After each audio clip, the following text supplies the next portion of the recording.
The electric field components in the figure 1.67 are Ex is equal to alpha x की power 1/2, Ey is equal to Ez is equal to 0, in which alpha is equal to 800 Newton per coulomb meter की power 1/2.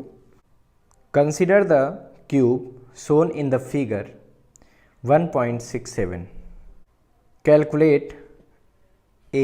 The flux phi E through the cube. B. The charge within the cube. Assume that A is equal to 0.1. Okay.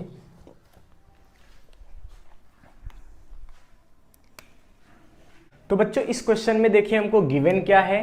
हमको given है कि x direction में electric field इस तरीके से vary कर रही है, Ex is equal to alpha x की पावर 1/2, जबकि Ey Ez कंपोनेंट क्या है 0, मतलब इलेक्ट्रिक फील्ड केवल x डायरेक्शन में है, y और z में इलेक्ट्रिक फील्ड का कोई कंपोनेंट नहीं है। इसके बाद हमको दिया है जो ये अल्फा दिया है उस अल्फा की वैल्यू दे दिया है 800 न्यूटन पर कूलाम मीटर की पावर 1/2, ठीक है। और ये जो साइड है क्यूब की, ये जो साइड है क्यूब की a, ये भी हमको गिवन है, और ये गिवन है कि क्यूब जो है वो y एक्सिस से a डिस्टेंस पर ही है, ठीक है। अब हमसे कहा जा रहा है बच्चों कि हमें फाइंड करना है flux through the cube phi E. हमें फाई ई फ्लक्स बताना है जो कि पूरे क्यूब से पास होगा। दूसरा बताना है charge with in the cube, मतलब इस पूरे क्यूब से उस समय कितना चार्ज होगा, इनक्लोज्ड होगा, ठीक है। उस समय कितना चार्ज इनक्लोज होगा क्यूब में, ये चीज़ हमको कैलकुलेट करनी है। तो बच्चों इसके लिए हम क्या करेंगे, तो सबसे पहले देखिए हम अपना इलेक्ट्रिक फील्ड और एरिया वेक्टर बनाएंगे, ठीक है। आपको पता है कि यहाँ पे इलेक्ट्रिक फील्ड कुछ और होगी इस सरफेस पर, यहाँ पे इलेक्ट्रिक फील्ड कुछ और होगी। क्यों? ई डिपेंड कर रहा है अल्फा एक्स पर। इसका मतलब जैसे जैसे एक्स बढ़ेगा तो ई बढ़ेगा, तो यहाँ पे ई कम होगा, यहाँ और ज़्यादा, यहाँ और ज़्यादा, यहाँ और ज़्यादा, फिर आगे और ज़्यादा और ज़्यादा और ज़्यादा और ज़्यादा। इसका मतलब यहाँ इलेक्ट्रिक फील्ड कम होगा, यहाँ का इलेक्ट्रिक फील्ड ज़्यादा होगा। पहले तो ये बात हमको सेट होनी चाहिए। और वो इलेक्ट्रिक फील्ड है किधर, वो है एक्स एक्सिस में, प्लस एक्स एक्सिस की डायरेक्शन में। तो मान लेते हैं कि पहले पॉइंट पे इलेक्ट्रिक फील्ड इधर है, तो ये हो गई E1, ठीक है। इस सरफेस के लिए इलेक्ट्रिक फील्ड इधर है, तो ये क्या हो गई बच्चों E2। अब देखिए E2 आ गई। अब देखिए इस सरफेस पर इलेक्ट्रिक फील्ड वेरी करती जाएगी, ठीक है। यहाँ कुछ और होगी, यहाँ कुछ और, यहाँ कुछ और, लेकिन सारी इलेक्ट्रिक फील्ड किधर होगी, इधर होगी।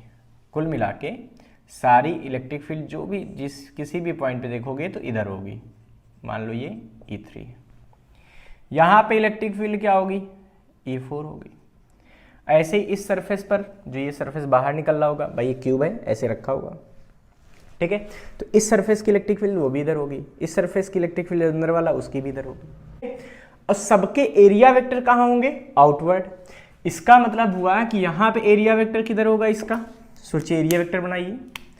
तो एरिया वेक्टर इस सरफेस का इधर, इस सरफेस का एरिया वेक्टर इधर, इस सरफेस का एरिया वेक्टर इधर, इस सरफेस का एरिया वेक्टर इधर। कहने का सेंस ये हुआ कि बाकी और भी अगर सरफेस आप बनाए, मतलब इधर वाला, तो इसका भी एरिया वेक्टर इधर, इसका भी एरिया वेक्टर जो अंदर होगा, इसका एरिया वेक्टर अंदर जाएगा। अब बाकी चार सरफेस पे, चाहे इसकी बात करो, चाहे इसकी, चाहे बाहर वाला, चाहे अंदर वाला, सब पर एरिया वेक्टर और इलेक्ट्रिक फील्ड कितना एंगल बना रहे हैं, 90 डिग्री। जब एरिया वेक्टर और इलेक्ट्रिक फील्ड के बीच का एंगल 90 डिग्री होता है तो वहां का नेट फ्लक्स क्या हो जाता है, 0 हो जाता है। क्यों? क्योंकि फाई का फार्मूला होता है E.A। तो जिन सरफेस पर 90 डिग्री होगा वहां पे EA cos 90 आ जाएगा, तो फाई कितना आ जाएगा, 0। इसका मतलब पहले तो हमको ये पता होना चाहिए कि इस सरफेस का फ्लक्स 0, इस सरफेस का फ्लक्स 0, ठीक है। ऐसे ही बाहर जो सरफेस ऐसे होगा, इसका फ्लक्स, भाई देखो इसका एरिया वेक्टर इधर, इलेक्ट्रिक फील्ड तो एक्स एक्सिस में इधर, इलेक्ट्रिक फील्ड एरिया वेक्टर में कितना एंगल बनेगा, 90 डिग्री, तो इसका भी फ्लक्स 0। अब जो सरफेस अंदर होगा क्यूब में, उसमें एरिया वेक्टर उधर, इलेक्ट्रिक फील्ड इधर। तो इलेक्ट्रिक फील्ड और एरिया वेक्टर अभी भी उसमें क्या होंगे, देखो एक दूसरे से 90 डिग्री पे, इसीलिए जो अंदर वाला सरफेस होगा उसका भी फ्लक्स जीरो होगा। मतलब केवल दो सरफेस से फ्लक्स पास होगा, एक तो इससे और एक तो इससे, बाकी सबका फ्लक्स क्या होगा, जीरो होगा। तो चलिए अब हम पहले और दूसरे सरफेस का फ्लक्स फाइंड करते हैं, फिर नेट फ्लक्स फाइंड करते हैं। तो हम कह सकते हैं कि दोनों सरफेस का अगर फ्लक्स हमको निकाल के मिल जाए तो हम टोटल फ्लक्स बता सकते हैं, क्योंकि बाकी सबका तो जीरो हो रहा है। So net flux passing through cube, तो चलिए निकाल देते हैं। तो ये पहले सरफेस का फ्लक्स क्या होगा, देखो E1 डॉट ए प्लस दूसरे सरफेस का इसका फ्लक्स क्या होगा, E2 डॉट ए, बाकी सारे सरफेस का फ्लक्स तो उन सबका तो क्या बनना है, जीरो। ठीक है, अब इसको थोड़ा सा और सॉल्व कीजिए तो फाई ई की वैल्यू आ जाएगी E1A कॉस, E1A और कॉस इनके बीच का एंगल, ये एंगल कितना है बच्चों, ये एंगल है 180 डिग्री, तो E1A cos 180 degree plus E2 dot A को जब हम सॉल्व करेंगे तो हमें क्या मिलेगा, ये मिलेगा E2A कॉस 0, कॉस 0 की वैल्यू 1 और कॉस 180 की वैल्यू -1। इसका मतलब इस समय जो फाई ई आएगा वो क्या होगा, E1A और कॉस 180 की वैल्यू क्या है, -1। तो ये -1 से जब मल्टीप्लाई करोगे तो यहाँ माइनस लग जाएगा, डायरेक्ट लगा दें कोई दिक्कत नहीं। ये माइनस का E1A प्लस का E2A कॉस 0 के लिए 1, तो इसलिए ये पॉजिटिव रहेगा। अब सोचिए E1 और E2 कितने होने चाहिए और A कितना होना चाहिए। तो भाई यहां से अगर आप देखिए तो E1 की वैल्यू आप आसानी से निकाल सकते थे यहाँ पे। E1 कितना निकलता, सोचिए अल्फा इंटू एक्स, एक्स कितना है बच्चों, यहाँ पे देखिए इस पॉइंट के लिए x कितना है, यहाँ ये सरफेस ऐसा होगा a डिस्टेंस पर, तो x की जगह क्या रख सकते हैं यहाँ पे a, तो अल्फा इंटू ए की पावर 1/2। अगर हम यहाँ पे फ्लक्स निकालते E2 क्या निकलता, सोचिए वो निकलता अल्फा इंटू यहाँ तक x की डिस्टेंस कितनी हो जाती, a प्लस a, यानी कि यहाँ पे जो x की वैल्यू है वो कितनी हो जाएगी, x की वैल्यू हो जाएगी 2a, अल्फा इंटू 2a की पावर 1/2। ठीक है, एरिया कितना होगा, तो एरिया तो भाई जब ये क्यूब है तो इसका हर सरफेस क्या होगा, स्क्वायर होगा, तो सारे सरफेस का जब एरिया निकालेंगे तो वो सीधा सीधा निकलेगा बच्चों a²। तो एरिया तो a² आ जाएगा, सारी वैल्यू यहाँ पे पुट कर दीजिए, तो phi E is equal to आ जाएगा यहाँ से। ठीक है, यहाँ पे लिख देंगे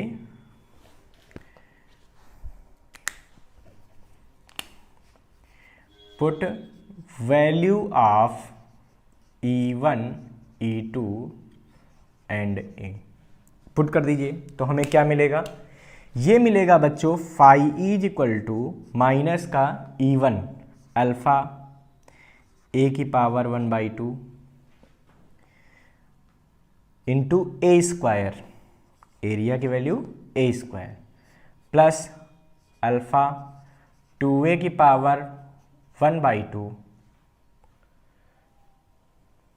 ठीक है, इंटू a²।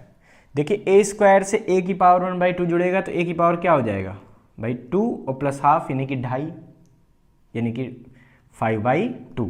यहाँ पे भी a की पावर क्या हो जाएगी 5/2 और √2 अलग हो जाएगा, मतलब फाई ई की वैल्यू यहाँ से आ रही है माइनस अल्फा a की पावर 5/2 प्लस √2 अल्फा a की पावर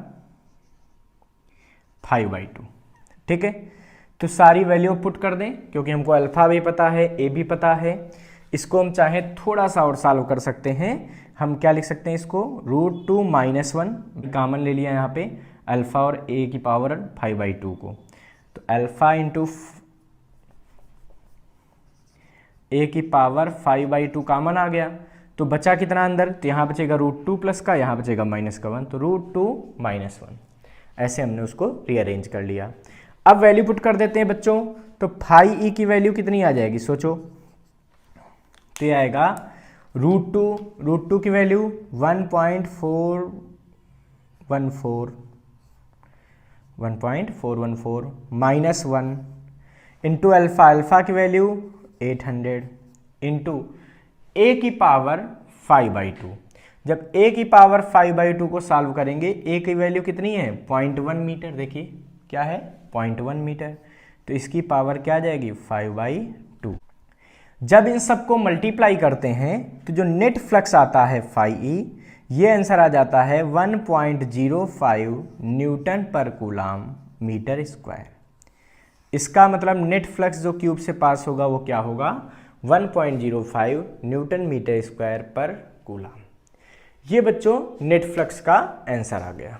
ठीक है, अब हम बात करते हैं कि टोटल चार्ज कितना इंक्लोज होगा इस क्यूब में। तो टोटल चार्ज के लिए बच्चों अब हम क्या करेंगे, सीधा सीधा फार्मूला लगा देंगे, ये इतनी जगह का यूज कर लेते हैं। तो फ्रॉम गॉस थ्योरम क्या आएगा बच्चों, क्या आएगा बच्चों, नेट फ्लक्स जो आया है phi E is equal to Q upon epsilon 0। तो यहां से क्यू निकालना कितना सिंपल है, epsilon 0 into phi E, value put कर दीजिए। एप्सिलॉन 0 की वैल्यू 8.85 इंटू 10 की पावर -12 इंटू फाई ई। तो बच्चों फाई ई कितना आ गया, देखिए 1.05 इंटू 1.05। जब इसको मल्टीप्लाई करेंगे तो हमारे पास आंसर आ जाएगा बच्चों 9.27 into 10 to the power -12 coulomb. ठीक है, ये हमारा आंसर हो जाएगा फाइनल।